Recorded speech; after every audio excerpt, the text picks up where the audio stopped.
पंचांग के अनुसार माघ मास के शुक्ल पक्ष की एकादशी तिथि 7 फरवरी शुक्रवार की रात 9:26 से शुरू होगी, जो 8 फरवरी शनिवार की रात 8:16 तक रहेगी। चूंकि एकादशी का सूर्योदय 8 फरवरी को होगा, इसलिए जया एकादशी का व्रत भी इसी दिन किया जाएगा।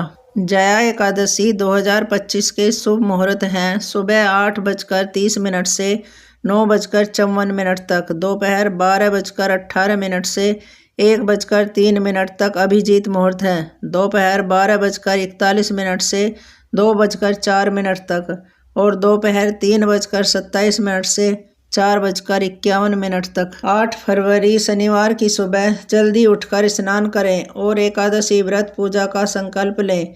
जैसा व्रत करना चाहें उसी के अनुसार संकल्प लें।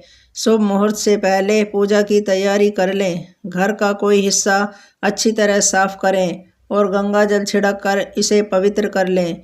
शुभ मुहूर्त में यहाँ लकड़ी का पटिया रखकर उसके ऊपर भगवान विष्णु का चित्र या प्रतिमा स्थापित करें। भगवान के चित्र पर हार चढ़ाएं, शुद्ध घी का दीपक जलाएं और कुमकुम से तिलक भी करें। इसके बाद अबीर, गुलाल, फूल, चावल आदि एक एक करके चढ़ाएं। इस दिन भगवान को तिल विशेष से चढ़ाएं। पूजा के दौरान ओम नमो भगवते वासुदेवाय मंत्र का जाप भी निरंतर करते रहें। अपनी इच्छा अनुसार भगवान को भोग लगाएं।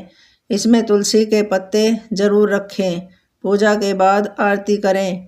प्रसाद भक्तों में बांट दें। रात में सोएं नहीं, भगवान का भजन या मंत्रों का जाप करते रहें। अगले दिन सुबह ब्राह्मणों को भोजन करवाएं और व्रत का पारणा करें।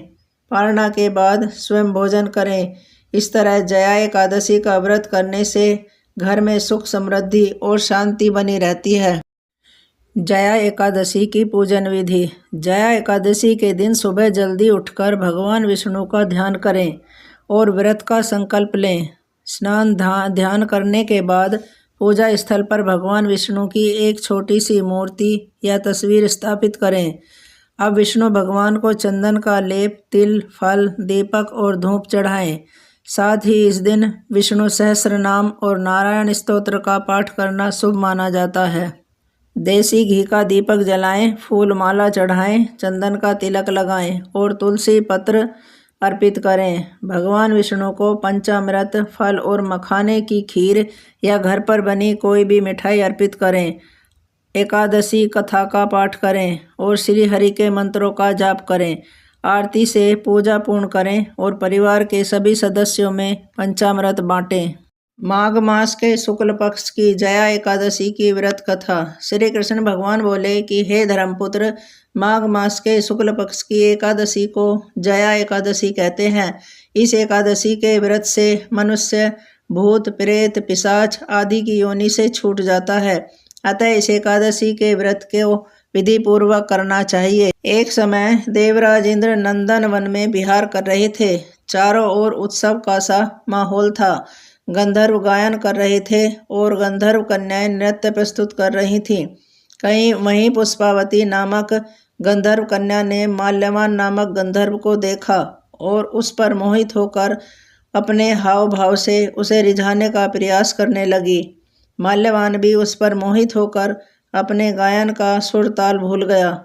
इससे संगीत की लय टूट गई और गीत का सार आनंद बिगड़ गया। सभा में उपस्थित देवों को बहुत बुरा लगा। यह देखकर देवराज इंद्र भी कुपित हो गए। संगीत एक पवित्र साधना है। इस साधना को भ्रष्ट करना अपराध है। अतः इंद्र क्रोधित हो उठे और उन्होंने पुष्पावती और माल्यवान को शाप दे दिया। संगीत की साधना को अपवित्र करने वाले माल्यवान और पुष्पवती, तुमने देवी सरस्वती का अपमान किया है, अतः तुम्हें मृत्यु लोक में जाना होगा। गुरुजनों की सभा में असंयम और लज्जाजनक प्रदर्शन करके तुमने गुरुजनों का भी अपमान किया है। इसलिए इंद्रलोक के निवास के बदले अब तुम अधम पिशाच असंयमी का सा जीवन बिताओ। इंद्र का श्राप सुनकर वे अत्यंत दुखी हुए और हिमालय पर पिशाच बनकर दुखपूर्वक जीवन व्यतीत करने लगे। उन्हें गंध रस स्पर्श का कुछ ज्ञान नहीं था। वहीं उन्हें असहनीय दुख सहने पड़ रहे थे। रात नंदन में उन्हें यह क्षण भी निद्रा नहीं आती थी। उस स्थान पर अत्यंत सर्दी थी, जिसके कारण उनके रोए खड़े हो जाते थे, हाथ पैर सुन्न हो जाते थे, दांत किटकिटाने लगते थे। एक दिन पिशाच ने अपनी स्त्री से कहा, न मालूम हमने पिछले जन्म में कौन से पाप किए हैं जिससे हमें इतनी दुर्दशा यह पिशाच योनि प्राप्त हुई है। देवयोग से एक बार माघ मास के शुक्ल पक्ष की जया एकादशी के दिन इन दोनों ने कुछ भी भोजन नहीं किया और न कोई पाप कर्म किया। उस दिन केवल फल फूल खाकर दिन व्यतीत किया और महान दुख के साथ पीपल के वृक्ष के नीचे बैठ गए। उस दिन सूर्य नारायण अस्तांचल को जा रहे थे। वह रात्रि इन दोनों ने एक दूसरे से सटकर बड़ी कठिनाई से काटी। दूसरे दिन प्रातःकाल होते ही भगवान के प्रभाव से इनकी देह छूट गई और अत्यंत सुंदर अप्सरा और गंधर्व की देह धारण करके तथा सुंदर वस्त्र और आभूषणों से अलंकृत होकर वे स्वर्ग लोक को चले गए।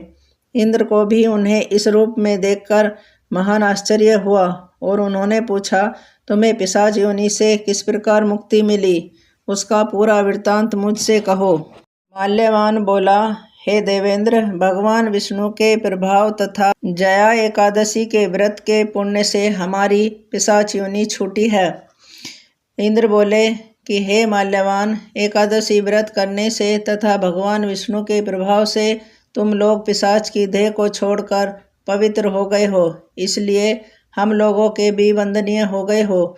जो मनुष्य भक्ति पूर्वक जया एकादशी का व्रत करते हैं वे अवश्य ही सहस्र वर्ष तक स्वर्ग में निवास करते हैं। जय एकादशी माता की। हरे कृष्णा, राधे राधे।